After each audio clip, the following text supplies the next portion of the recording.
ગાંધીનગરના સુગડની આનંદ નિકેતન સ્કૂલ ખાતે પરીક્ષા પે ચર્ચા કાર્યક્રમમાં મુખ્યમંત્રી, શિક્ષણ મંત્રી અને બોર્ડના ચેરમેન સહિતના મહાનુભાવો ઉપસ્થિત રહ્યા હતા.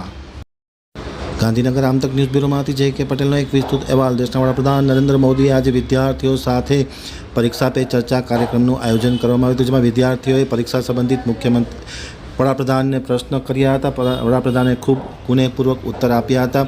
દરમિયાનમાં ગાંધીનગરના સુગડ ખાતે આવેલ આનંદ નિકેતન સ્કૂલ ખાતે મુખ્યમંત્રી ભૂપેન્દ્ર પટેલ, શિક્ષણ મંત્રી ડૉક્ટર પ્રદ્યુમન વાઝા, બોર્ડના ચેરમેન મુકેશ પંડ્યા સહિતના મહાનુભાવોની ઉપસ્થિતિમાં પરીક્ષા પે ચર્ચાના કાર્યક્રમનું આયોજન કરવામાં આવ્યું હતું, જેમાં દેશના વડાપ્રધાન નરેન્દ્ર મોદી દ્વારા જે પરીક્ષા પે ચર્ચા કાર્યક્રમ નવી દિલ્હી ખાતે યોજાયો હતો તેનું જીવંત પ્રસારણ શાળા ખાતે કરવામાં આવ્યું હતું. મોટી સંખ્યામાં વિદ્યાર્થીઓ આ કાર્યક્રમમાં હાજરી આપી હતી અને ખુદ શિક્ષણ મંત્રી ડૉક્ટર પ્રદ્યુમન વાઝાએ પણ વિદ્યાર્થીઓ સાથે સીધો સંવાદ કરી અને પરીક્ષાને અવસરમાં બદલવાની અપીલ કરી હતી. પરીક્ષામાં ટેન્શન નહીં લેવાની પણ મુખ્યમંત્રી અને શિક્ષણ મંત્રી તથા બોર્ડના ચેરમેન દ્વારા અપીલ કરવામાં આવી હતી. બોર્ડના ચેરમેન મુકેશ પંડ્યાએ મુખ્યમંત્રી અને શિક્ષણ મંત્રીનું શાલ ઓઢાડીને વિશેષ સન્માન સ્વાગત કર્યું હતું.